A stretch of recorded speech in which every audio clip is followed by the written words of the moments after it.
There's a phenomenon that happens every year for a week in September where lake trout come from the depths and they come up on the reefs staging to spawn. They change their colors from silver to fire red, orange, spots.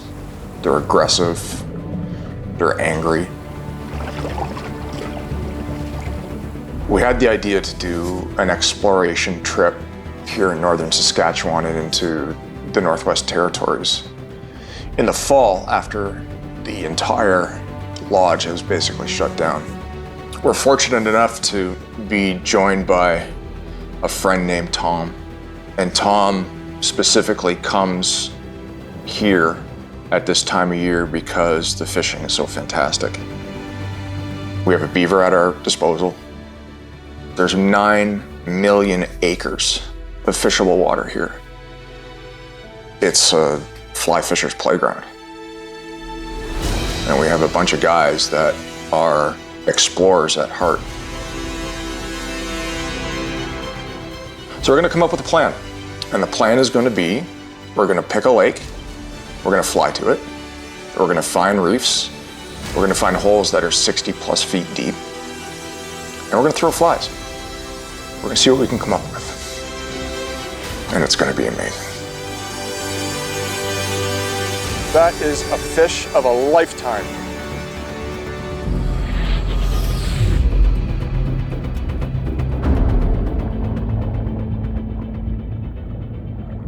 Getting anywhere in the north is a challenge. To get here is an adventure all unto itself.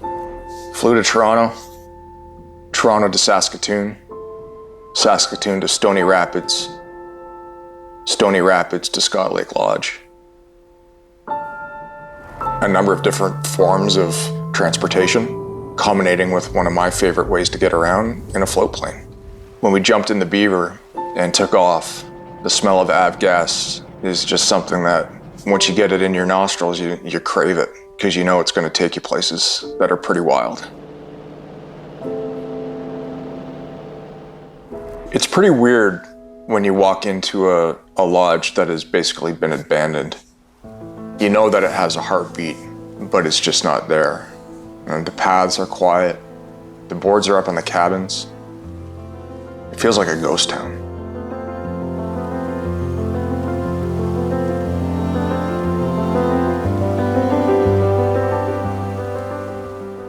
So when you target lake trout in shallow water, you need certain conditions. It helps if it's snowing sideways. It helps if it's blowing 40 miles an hour. It helps if it's raining. It helps if it's cold. And it helps if you're really f***ing uncomfortable, because that's where the fish feel most comfortable. So the snottier it is, the better the fishing is gonna be. So when we woke up on day one, it was windy as all get out. I've flown in a beaver a lot, and I'll be honest with you, I was nervous. Taking off into the wind, that first 5 seconds when the pontoons leave the water, if you get hit by a gust, you could get back down on the water real quick. It didn't happen. We were safe. We took off. It was a little bit of a bumpy ride. We decided that we were gonna split up, divide and conquer. So Tom went to one lake and I went to another one. My guide, Mike, and I went to a lake, landed on the beach, launched the boat. The boats were still there from the summertime, and we started fishing. It was windy. It was really windy, but it was warm. You could almost fish in a t-shirt. And we struggled. We struggled all day.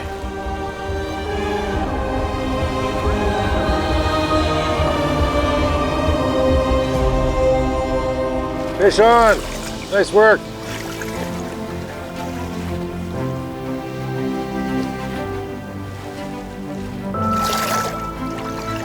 Nice color.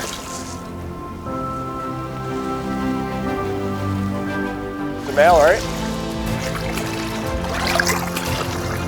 Nice. Pretty sweet for the first fish of the day.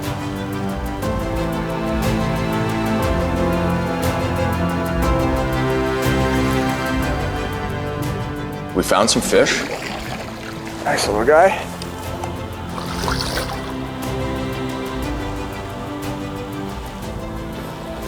Fish. Another lake trout. Released probably less than a dozen. I got lucky in that right at the 11th hour at the end of the day, I roped a good one. Got him. Oh, it's a giant. It's a giant. I roped a trophy.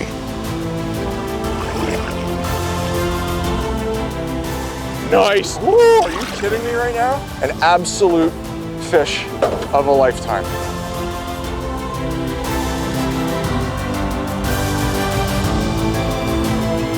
A 40-inch lake trout. True trophy. Woo! Now, what I didn't realize that Tom on this other lake was having unparalleled success.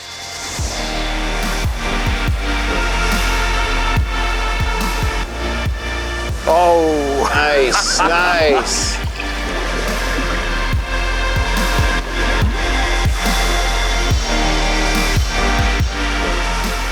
There he is. He came back. Second bite.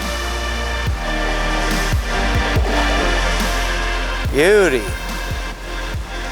Wow.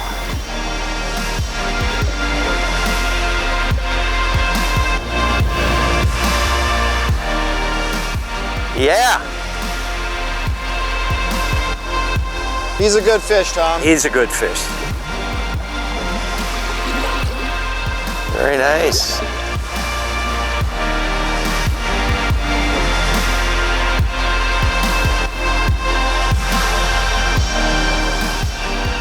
This fish is not a quitter. Beauty. That's a nice fish.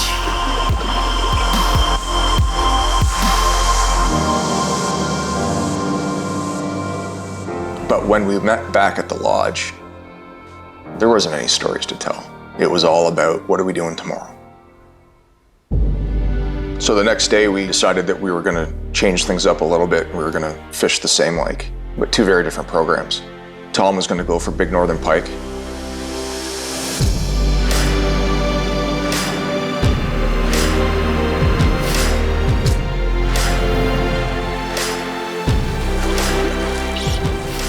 That's a fish.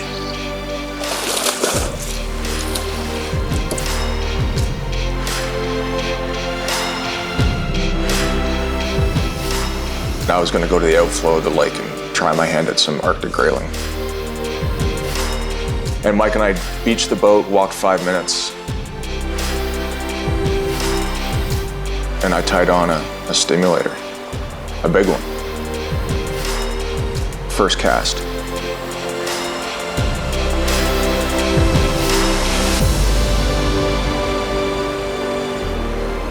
Trophy grayling.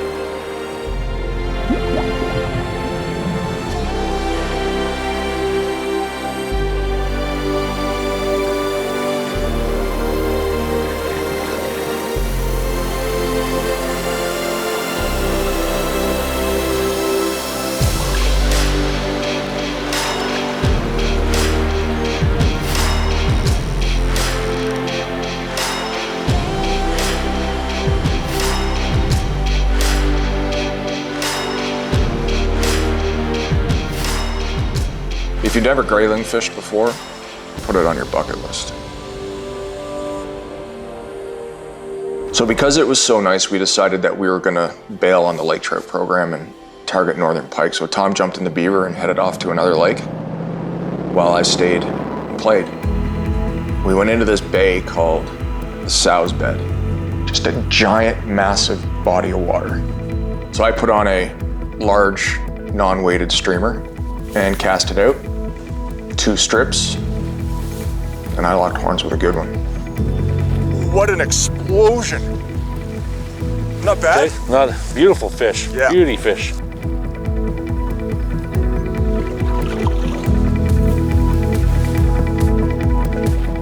There it is.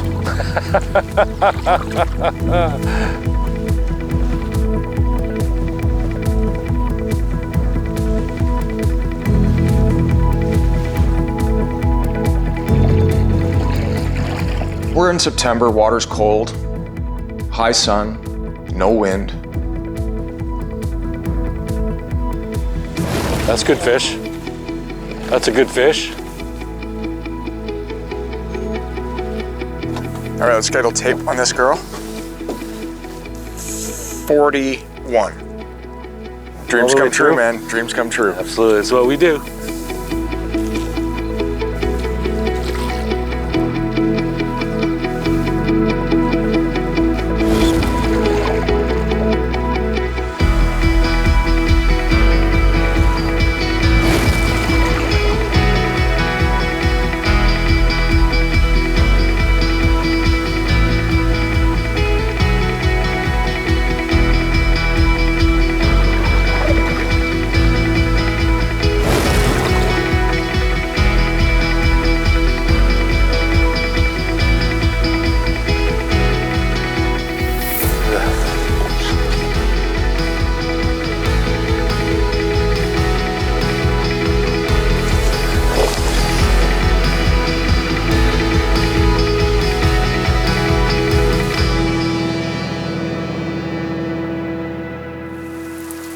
Day 3 was our final day together, and it was the weather that we wanted. It was cold. It was probably in the low 40s. It was blowing like crazy. It was rough. It was really rough, but that's what we wanted. We decided to go lake trout fishing.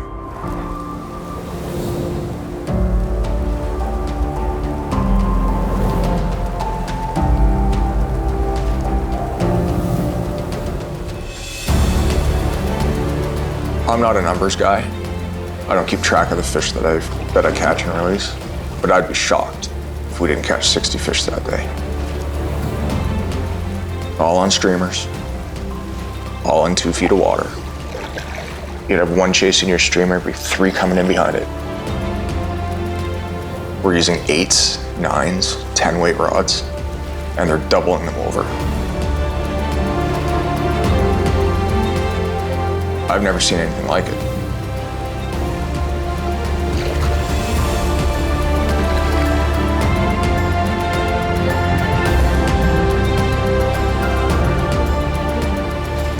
The fishing is insane.